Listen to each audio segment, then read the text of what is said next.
रामचरितमानस सुंदरकांड कथा का सार। जामवंत के सुंदर वचन हनुमान जी के हृदय को बहुत ही अच्छे लगे। वह वचन कौन से थे, सो पाठ को प्रारंभ करने से पहले जानना आवश्यक है। कहीं रिचपति सुनु हनुमाना का चुप साधी रहु बलवाना। किष्किंधा कांड के अंत में हनुमान जी के द्वारा पूछने पर जामवंत ने कहा कि हे महाबली हनुमान, क्यों चुप बैठे हो? तुम तो पवन के पुत्र हो, बल में पवन के ही समान हो, बुद्धि और विवेक के भंडार हो। ऐसा कौन सा कठिन कार्य है तात जिसे तुम कर नहीं सकते? तुम्हारा तो अवतार ही राम कार्य के लिए हुआ है। बस हनुमान जी को अपने बल और कार्य का समान हो आया, तुरंत ही अपने शरीर को पर्वत के समान विशाल बना लिया और सभी साथी वानरों से बोले, हे भाई, तुम लोग दुख सह करके कंदमूल खाकर तब तक मेरी राह देखना जब तक मैं सीता जी को देख करके लौट ना हूं। काम अवश्य होगा। ऐसा कहकर के हृदय में रामचंद्र जी को धारण कर हनुमान जी चले। समुद्र के भीतर बड़ा ही सुंदर पर्वत था। हनुमान जी उस पर बड़े ही वेग से उछले। समुद्र ने मेनाक पर्वत से कहा कि अपने ऊपर इन्हें विश्राम दे। हनुमान जी ने उसे हाथ से छू लिया, फिर प्रणाम करके कहा, भाई रामचंद्र जी का काम किए बिना मुझे विश्राम कहाँ? देवताओं ने सुरसा नाम की सर्पों की माता को भेजा। उसने आकर के हनुमान जी से यह बात कही, आज देवताओं ने मुझे भोजन दिया है।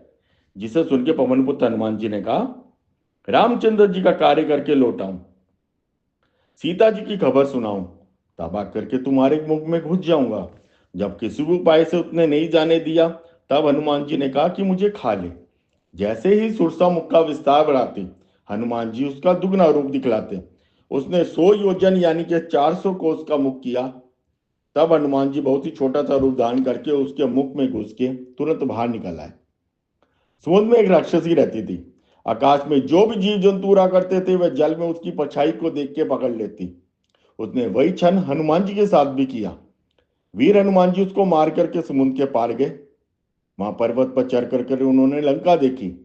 भयंकर शरीर वाले करोड़ों योद्धा नगर के चारों दिशाओं की ओर रखवाली करते हैं। नगर के बहुत संख्यक रखवालों को देखकर हनुमान जी छोटा सा रूप धारण करके लंका को चले।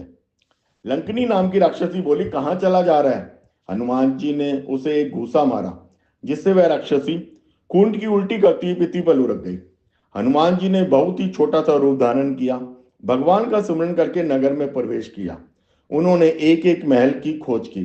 रावण को शयन किए हुए देखा, परंतु महल में जानकी जी दिखाई नहीं दी। फिर एक सुंदर महल दिखाई दिया, वहीं भगवान का एक अलग मंदिर बना हुआ था। उसी समय विभीषण जी जागे, राम नाम का स्मरण किया। तब ब्राह्मण का रूप धर करके हनुमान जी ने उन्हें पुकारा। सुनते ही विभीषण जी उठ करके वहां आए, प्रणाम करके कुशल पूछे। तब हनुमान जी ने रामचंद्र जी की सारी कथा कह करके अपना नाम बताया। विभीषण जी ने जानकी जी जिस प्रकार वहां रह रही थी सब कथा कही। हनुमान जी ने कहा कि हे भाई सुनो, मैं जानकी माता को देखना चाहता हूं। विभीषण जी ने माता के दर्शनों की सारी युक्तियां कह सुनाई।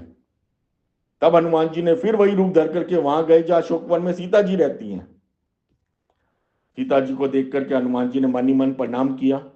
जानकी जी नेत्रों को अपने चरणों में लगाए हुए हैं, मन में रामचंद्र जी के चरण कमलों में लीन है। जानकी जी को दुखी देख करके पवन पुत्र हनुमान जी बहुत ही दुखी हुए। उसी समय बहुत सी स्त्रियों को साथ लेकर के सज धज करके के रावण वहां आया। उस दुष्ट ने सीता जी को बहुत प्रकार से समझाया, साम दाम भय भेद दिखलाया। रामचंद्र जी का स्मरण करके जानकी जी तिनके ज्ञान करके कहने लगी, है दुष्ट, तुझे रघुवीर के बाणों की खबर नहीं, तो मुझे सुने में हल लाया है। हे अधर्मी नीलत, तुझे लज्जा नहीं आती? सीता जी के कठोर वचनों को सुनकर के रावण तलवार निकाल करके बड़े गुस्से से बोला, सीता तूने मेरा अपमान किया है, तेरा सिर इस कठोर कृपान से काट डालूंगा। तब मैं दानव की पुत्री मंदोदरी ने उसे समझाया। तब रावण ने सब राक्षसों को बुला करके कहा कि जाकर के सीता जी को बहुत प्रकार से भय दिखाओ। यदि महीने भर के अंदर भी कहना नहीं माने तो मैं इसे तलवार से मार डालूंगा। इतना कह करके रावण महल से चला गया। उन राक्षसों में एक तिजटा नाम की एक राक्षसी थी। उसने सबको बुलाकर के अपना स्वप्न सुनाया और कहा कि स्वप्न में मैंने देखा है कि एक बंदर ने लंका जला डाली, राक्षसों की सारी सेना भी मार डाली। मैं पुकार करके कहती हूँ कि स्वप्न कुछ ही दिनों में सत्य होकर के रहेगा। सीता जी हाथ जोड़ करके त्रिजटा से बोली, हे माता, तू तो मेरी विपत्ति की संगनी है, जल्दी ही कोई ऐसा उपाय बता जिससे मैं शरीर को छोड़ सकूं। वीर असहाय हो चला है, अब सहा नहीं जाता। सीता जी को वीर से प्यम व्याकुल देख करके वह क्षण हनुमान जी को कल्प के समान बीता। तब हनुमान जी ने हृदय में विचार कर सीता जी के सामने अंगूठी डाल दी। अंगूठी को पहचान कर सीता जी आश्चर्यचकित होकर उसे देखने लगी। हर्ष तथा विषाद से हृदय में फुला उठी। सीता जी मन में अनेक प्रकार से विचार कर रही थी। उसी समय हनुमान जी रामचंद्र जी के गुणों का वर्णन करने लगे, जिसे सुनते ही सीता जी का दुख भाग गया। हनुमान जी ने आदि से लेकर के सारी कथा कह सुनाई। हनुमान जी के प्रेम युक्त वचन सुन सीता जी के मन को विश्वास हो गया। उन्होंने जान लिया कि मन कर्म वचन से कृपा सागर रघुनाथ जी का ही दास है। नेत्रों में जल भर आया, बड़े ही दुख से बोली, हे नाथ, आपने तो बिल्कुल मुझे भुला ही दिया। सीता जी को वीर थे प्यम व्याकुल देख हनुमान जी कोमल और विनीत वचन बोले, हे माता, मन में गलीनी न मानिए। रामचंद्र जी के हृदय में आपसे दुगना प्रेम है। रामचंद्र जी ने कहा कि सीते, तुम्हारे वियोग में मेरे लिए सभी पदार्थ प्रतिकूल हो गए हैं। हे प्रिय, मेरे और तेरे प्रेम का रहस्य तो केवल मेरा एक मन ही जानता है। वह सदा ही तेरे पास रहता है। प्रभु का संदेश सुनते ही जानकी जी प्रेम में मग्न हो गई। उन्हें अपने शरीर की सुध न रही। सीता जी ने कहा कि पुत्र, सब वानर तो तुम्हारे ही समान होंगे। राक्षस तो बड़े ही बलवान योद्धा हैं। अतः मेरे हृदय में भारी संदेह होता है कि तुम जैसे बंदर राक्षसों को कैसे जीतेंगे। यह सुनकर के हनुमान जी ने अपना शरीर प्रकट किया। सोने के पर्वत सुमेरु के आकार का उनका शरीर था, जो युद्ध में शत्रुओं के हृदय में भय उत्पन्न करने वाला अत्यंत ही बलवान वीर था। तब उसे देख के सीता जी के मन को विश्वास हुआ। हनुमान जी ने फिर छोटा सा रूप धारण कर लिया। उन्होंने रामचंद्र जी के प्रिय हनुमान जी को आशीर्वाद दिया कि तात, तुम बल और शील के निधान बनो, रघुनाथ जी तुम पर कृपा करें। ऐसा कानों से सुनते ही हनुमान जी पूर्ण प्रेम मग्न हो गए। फिर हाथ जोड़ करके कहा कि माता, अब तो मैं कृतार्थ हो गया। हे माता, सुंदर फल वाले वृक्षों को देख करके मुझे बड़ी भूख लग गई है। हनुमान जी को बुद्धि और बल से निपुण देख करके जानकी जी ने कहा, जाओ तात, रघुनाथ जी के चरणों को हृदय में दान करके मीठे फल खाओ। सीता जी को सिर नवा करके चले, बाग में घुस गए, फल खाए, वृक्षों को तोड़ने लगे। वहां बहुत से योद्धा रखवाले थे। उनमें से कुछ को मार डाला, कुछ ने जाकर के रावण से पुकार करी। यह सुनकर के रावण ने बहुत से योद्धा भेजे। हनुमान जी ने सब राक्षसों को मार डाला। फिर रावण ने अक्षय कुमार को भेजा। उसे आते देख करके हनुमान जी ने वृक्ष लेकर के ललकारा और उसे मार करके बड़े जोर से गर्जना करी। पुत्र का वध सुनकर के रावण क्रोधित उठा। उसने बलवान मेघनाथ को भेजा। हनुमान जी ने देखा, अब तो भयंकर योद्धा आया है। वह कटकटा के गरजे और दौड़े। उन्होंने बहुत बड़ा पेड़ उखाड़ा और लंकेश्वर रावण के पुत्र मेघनाथ को बिना रथ के कर दिया। वहां बड़े बड़े योद्धा थे, उन सबको मार करके मेघनाथ से लड़ने लगे। हनुमान जी उसे एक घुसा मार करके वृक्ष पर जा चढ़े। मेघनाथ को क्षण भर के लिए मूर्छा आ गई। अंत में उसने ब्रह्मास्त्र का साधन प्रयोग किया, जिससे हनुमान जी मूर्छित हो गए। वह उनको नागपाश में बांध करके ले गया। शंकर जी कहते हैं कि पार्वती, जिसका नाम जप लेने से ज्ञानी मनुष्य संसार के बंधन को काट डालते हैं, उनका दूत कभी बंधन में आ सकता है? किंतु प्रभु के कार्य के लिए हनुमान जी ने स्वयं को बांध लिया। हनुमान जी को देख करके रावण दुर्वचन कहता हुआ खूब हंसा। फिर पुत्रवध को स्मरण किया। उसके हृदय में विषाद उत्पन्न हो गया। लंकापति ने कहा कि वानर, तू कौन है जिसके बल पर तूने वन को उजाड़ करके नष्ट कर डाला? हनुमान जी ने कहा कि रावण सुन, जो देवताओं की रक्षा के लिए नाना प्रकार की देह धारण करते हैं, तुम्हारे जैसे मूर्खों को शिक्षा देते हैं, जिन्होंने खर, दूषण, तृष्णा और बाली को मार डाला, जिनकी प्रिय पत्नी को तुम चोरी से हल्ले आए हो, मैं उन्हीं का ही दूत हूं। हे रावण सुनो, मैं प्रतिज्ञा करके कहता हूं कि राम विमुख की रक्षा करने वाला कोई भी नहीं है। हजारों शंकर, विष्णु, ब्रह्मा भी राम के साथ द्रोह करने वाले तुम्हें नहीं बचा सकते। मोही जिनका मूल है, ऐसे तम रूप अभिमान का त्याग करके रघुकुल के स्वामी, दया के सागर श्री भगवान श्री रामचंद्र जी का भजन करो। यद्यपि हनुमान जी ने भक्ति, ज्ञान, वैराग्य और नीति से सनी हुई बहुत ही हित की वाणी कही, पर महान अभिमानी रावण हंस करके बोला, हमें बंदर तो बड़ा ही ज्ञानी मिला है। हनुमान जी के वचन सुनकर बहुत ही कुपित हो गया। अरे मूर्ख के 5 शीघ्र क्यों नहीं हल लेते? इतना कहते ही सब राक्षस हनुमान जी को मारने के लिए दौड़े। उसी समय विभीषण जी दरबार में आए। रावण को प्रणाम किया। विनय करके रावण से कहा कि दूत को मारना मर्यादा के खिलाफ है, अतः इसे कोई दंड दिया जाए। तब रावण को सभी राक्षसों ने कहा कि सलाह तो उत्तम है। तब रावण ने कहा कि बंदर को अपनी पूंछ से बड़ी ममता होती है, अतः तेल में कपड़ा डुबो करके उसे उसकी पूंछ से बांध करके फिर आग लगा दो। वचन सुनते ही हनुमान जी मन में मुस्कुराए। पूंछ के लपेटने में इतना कपड़ा और घी तेल लगा कि नगर में कपड़ा और घी तेल नहीं रह गया। हनुमान जी को नगर में फिरा करके फिर पूंछ में आग लगा दी। अग्नि को जलते हुए देख हनुमान जी बंधन से निकल के सोने की अटारियों पे जा चढ़े, अट्टास करके गरजे और भरकर आकाश में जा लगे। एक महल से दूसरे महल में चढ़ जाते हैं। नगर जल रहा है, लोग बेहाल हो रहे हैं। आग की करोड़ों भयंकर लपटें झपट रही हैं। हनुमान जी ने एक ही क्षण में सारा नगर जला डाला, एक विभीषण का घर ही नहीं जलाया। हनुमान जी ने उलट पुलट के सारी लंका जला डाली, फिर समुद्र में कूद पड़े। फिर छोटा सा रूप धारण करके जानकी जी के सामने हाथ जोड़ करके खड़े हो गए। सीता जी ने चूड़ामणि उतार करके दी, हनुमान जी ने उसको आजपूर्वक ले लिया। हनुमान जी ने जानकी जी को समझा के बहुत ही प्रकार से धीरज दिया। उनके चरण कमलों में सिर नवा के रामचंद्र जी के पास गमन किया। समुद्र लांग करके वह इस पार आए। हनुमान जी को देख के सब हर्षित हो गए। सब हनुमान जी से मिले, बहुत ही सुखी हुए।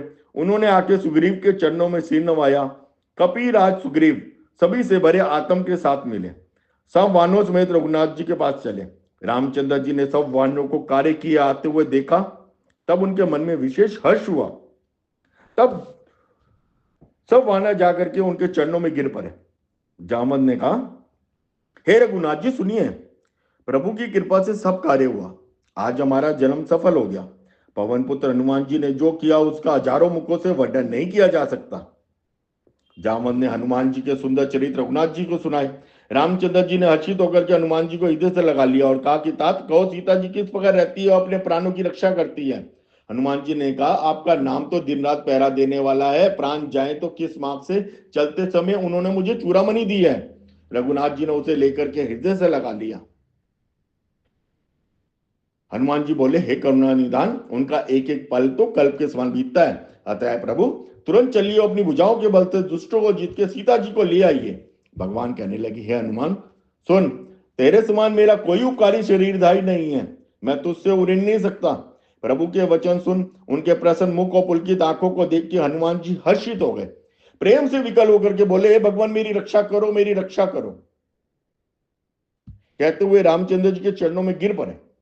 राम के कर कमल जिसके भी सिर पर हैं, उस स्थिति का स्मरण करके शिव जी प्रेम मग्न हो गए। फिर मन को सावधान करके अत्यंत सुधा कथा कहने लगे। हनुमान जी को उठा करके प्रभु ने हृदय से लगाया, पकड़कर अत्यंत निकट बिठा लिया। तब श्री रघुनाथ जी ने कपिराज सुग्रीव को बुलाया और कहा कि चलने की तैयारी करो, विलंब किस कारण किया जाए, वानरों को शीघ्र आज्ञा दो। वानरराज सुग्रीव ने शीघ्र वानरों को बुलाया। सेनापतियों के समूह आ गए। रामचंद्र जी ने वानरों की सारी सेना देखी। राम कृपा का वरदान पाके श्रेष्ठ वानर मानो पंख वाले पर्वत हो गए। रामचंद्र जी ने हर्षित होकर के प्रस्थान किया। अनेक सुंदर और शुभ शगुन हुए। इस प्रकार कृपा निधान रामचंद्र जी समुद्र तट पर जा उतरे। उधर लंका में जब से हनुमान जी लंका को जला करके गए थे, तब से राक्षस भयभीत रहने लगे। दूतियों से नगरवासियों के वचन सुन मंदोदरी बहुत ही व्याकुल हो गई और मन में चिंता करने लगी कि पति पर विधाता प्रतिकूल हो गए हैं। रावण जैसे ही सभा में जाकर के बैठा, उसने ऐसी खबर पाई, उचित सलाह कहिए। तो वह सब हंसे और बोले कि आपने देवताओं राक्षसों को जीत लिया, फिर मनुष्य और वानर किस गिनती में। इस अवसर पर विभीषण जी आए।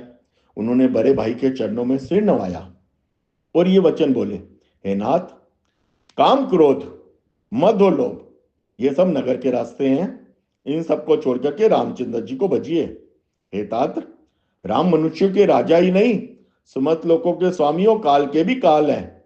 मैं बार बार आपके चरण लगता हूं, विनती करता हूं कि मान मद मोह को त्याग करके कौशलपति श्री रामचंद्र जी का भजन कीजिए।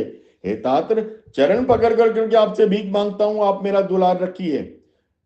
श्री रामचंद्र जी को सीता जी दे दीजिए, जिससे आपका अहित ना हो। उसे सुनते ही रावण क्रोधित उठा और बोला, हे दुष्ट, मेरे नगर में रह करके प्रेम करता है तपस्वियों पर, मूर्ख उन्हीं में जा मिलो, उन्हीं को अपनी नीति बता। ऐसा कह करके रावण ने उसे एक लात मारी। रावण ने जिस क्षण विभीषण को त्यागा, उसी क्षण वह भागा, वैभव से भी हीन हो गया। विभीषण जी हर्षित होकर के मन में अनेकों मनोरथ करते हुए रघुनाथ जी के पास चले। विचार करते हुए शीघ्र ही समुद्र के इस पार आ गए। वानरों ने विभीषण जी को आते हुए देखा तो सुग्रीव के पास आए, उनको सब समाचार क्या सुनाए। सुग्रीव ने कहा, रघुनाथ जी सुनिए, रावण का भाई आपसे मिलने आया है। ये इच्छा अनुसार रूप बदलने वाला ना जाने किस कारण आया, जान पड़ता है ये मूर्ख हमारा भेद लेने आया है। रामचंद्र जी ने कहा कि मित्र, तुमने नीति तो अच्छी विचारी, परंतु मेरा प्रण तो है शरणागत के भाई को हर लेना। वह भयभीत होकर के मेरी शरण में आया है, मैं उसको प्राणों की तरह रखूंगा। विभीषण जी को आगे करके वानर फिर वहां चले जा रघुनाथ जी थे। दोनों भाइयों को विभीषण जी ने दूर से देखा। शोभा के दाम रामचंद्र जी को देख के वह पलक रोककर ठिठक एक तक देखते ही रह गए। भगवान के स्वरूप को देख करके विभीषण के नेत्रों में जल भर आया, अत्यंत ही पुलकित हो गई। मन में धीरज कर उन्होंने कोमल वचन कहे कि नाथ, मैं दसमुख रावण का भाई हूं, मैं कानों से आपके यज्ञ सुनकर क्या हूं। प्रभु भव के भाई का नाश करने वाले, दुखियों के दुख को दूर करने वाले, शरणागत को सुख देने वाले, रघुवीर जी मेरी रक्षा कीजिए, मेरी रक्षा कीजिए। विभीषण के दीन वचन प्रभु के मन को बहुत ही भाए। उन्होंने विभीषण को हृदय से लगा लिया। उसको अपने पास बिठा करके रामचंद्र जी भक्तों की भाव भरने वाले वचन बोले, तुम्हारा निवास तो बुरी जगह पर है, दिन रात दूसरों की मंडली में बसते हो, तुम्हारा धर्म किस प्रकार निपटा है। विभीषण जी ने कहा, रघुनाथ जी, आपके चरण वंदन के दर्शन कर मैं कुशल से हूं, मेरे सारे भय मिट गए। हे कृपालु, आप जिस पर भी अनुकूल होते हैं उसे तीनों प्रकार के भवसूल नहीं व्यापते। हे कृपा और सुख के पुंज रामचंद्र जी, मेरा अत्यंत असीम सौभाग्य है जो मैंने ब्रह्मा और शिव जी के द्वारा सेवित युगल चरण कमलों को अपने नेत्रों से देखा। रामचंद्र जी ने कहा कि सखा सुनो, मैं तुम्हें अपना स्वभाव कहता हूं। जो सगुण साकार भगवान के उपासक हैं, दूसरों के हितों में लगे रहते हैं, नीति और नियमों के डेंड है, जिन्हें ब्राह्मण के चरणों से प्रेम है, वह मनुष्य मेरे प्राणों के समान है। तुम्हारे अंदर उपयुक्त सभी गुण है, अतः तुम मुझे अत्यंत ही प्रिय हो। प्रभु की वाणी सुनते ही विभीषण जी बोले, सबके हृदय की भीतर की जानने वाले, हे कृपालु, शिव जी के मन को सदैव प्रिय लगने वाली अपनी पवित्र भक्ति मुझे दीजिए। ए मस्तु, ऐसा कह करके रणधीर प्रभु रामचंद्र जी ने तुरंत समुद्र का जल मांगा। शिव जी ने जो संपत्ति रावण को उसके 10 सिरों की बलि देने पर दी थी, वही संपत्ति रामचंद्र जी रघुनाथ जी ने विभीषण जी को बहुत ही संकोचते हुए दी और अपना सेवक जान के विभीषण को अपना लिया। फिर सब कुछ जानने वाले, राक्षसों कुल का नाश करने वाले रामचंद्र जी नीति की रक्षा करने वाले वचन बोले, हे वीर वानरराज सुग्रीव और लंकापति विभीषण, सुनो, इस गहरे समुद्र को किस प्रकार पार किया जाए। विभीषण जी ने कहा, रघुनाथ जी, पहले जाकर के हम समुद्र से प्रार्थना करते हैं, वह विचार करके कोई ना कोई उपाय बता देंगे। यह सलाह लक्ष्मण जी के मन को अच्छी नहीं लगी। लक्ष्मण जी ने कहा कि नाथ, देव पर कौन भरोसा, आलसी लोग ही देव देव पुकारते हैं। छोटे भाई को समझा करके प्रभु श्री रामचंद्र जी समुद्र के समीप कुछा बिछा करके बैठ गए। इधर जो ही विभीषण जी प्रभु के पास आए थे, तो ही रावण ने उनके पीछे जो दूध भेज दिए थे, कपट से वानर का शरीर दान का उन्होंने सब लीलाएं देखी और अपने हृदय में प्रभु के गुणों की सराहना करने लगे। रामचंद्र जी का यश गान करते हुए लंका वापिस आए। उन्होंने रावण के चरणों में सिर नवाया। दसमुख रावण ने हंस करके बात पूछी। दूत ने कहा कि नाथ, आपने जैसे कृपा करके पूछा है वैसे ही क्रोध को छोड़ करके मेरा कहना मानिए। जब आपका भाई रामचंद्र जी से मिला, तब उसे पहुंचते ही रामचंद्र जी ने रास तिलक कर दिया। श्री रामचंद्र जी के तेज बल और बुद्धि अधिकता को तो लाखों शेष भी निकाल सकते हैं। वह एक ही बाण से सैकड़ों समुद्र सोंग सकते हैं, परंतु नीति निपुण रामचंद्र जी ने जब आपके भाई से उपाय पूछा तो उसके वचन सुनकर के रामचंद्र इस मुंह से राह मांग रहे हैं। दूत के ये वचन सुन रावण खूब हंसा। बस मैंने शत्रु के बल और बुद्धि की ठा पा ली है। जिसका विभीषण जैसा डरपोक मंत्री हो, उसकी जगत में विजय और विभूति का। दूत ने कहा कि अभिमानी स्वभाव को छोड़ करके इन सब बातों को सत्य समझिए, क्रोध को छोड़ करके मेरा कहना मानिए। जानकी जी रघुनाथ जी को दे दीजिए। जब दूत ने जानकी जी को देने के लिए कहा, तब दुष्ट रावण ने उसे एक लात मारी। वह भी अपने चरणों में सिर नवा करके वहीं चला जा कृपा सागर रघुनाथ जी थे। रामचंद्र जी की कृपा से गति पाई। इधर 3 दिन बीत गए, किंतु जड़ समूह विनय ही नहीं मानता। तब रामचंद्र जी क्रोध सहित बोले, लक्ष्मण धनुष बाण लाओ, मैं अग्निबाण से समुद्र को सोख डालता हूं। ऐसा कहकर के रघुनाथ जी ने धनुष बाण चढ़ाया, भयंकर अग्निबाण साधन किया, जिससे समुद्र के अंदर अग्नि की ज्वाला उठी। जब समुद्र ने जीवों को जलते हुए पाया, तब सोने के थाल में अनेक मानिक रत्नों को भर करके अभिमान को छोड़ करके वह ब्राह्मण के रूप में बाहर आया। समुद्र ने भयभीत होकर के प्रभु के चरण पकड़ करके कहा, हे नाथ, मेरे सब अवगुण क्षमा कीजिए। प्रभु के प्रताप से मैं सूख जाऊंगा, सेना भी पार उतर जाएगी, इसमें मेरी कोई बुराई नहीं है, अर्थात आपकी आज्ञा का उल्लंघन भी नहीं हो सकता। नाथ, नल और नील 2 वानर भाई हैं, उनके स्पर्श कर लेने से भारी पहाड़ भी आपके प्रताप से समुद्र पर तर जाएंगे। श्री रघुनाथ जी गुण समूह सुख के धाम, संदेह का नाश करने वाले और विषाद का दमन करने वाले हैं। अरे मूर्ख मन, तू संसार का सब आशा भरोसा त्याग कर निरंतर इन्हें गा और सुन। रघुनाथ जी का गुणगान संपूर्ण सुंदर मंडलों को देने वाला है। जो इसे आदत सही सुनेंगे, बिना किसी जहाज के भवसागर को तर जाएंगे। कलयुग के समस्त पापों का नाश करने वाले रामचंद्र जी का यह 5वां सोपान बड़ा ही सुंदर है। इति सुंदर कांड समाप्त।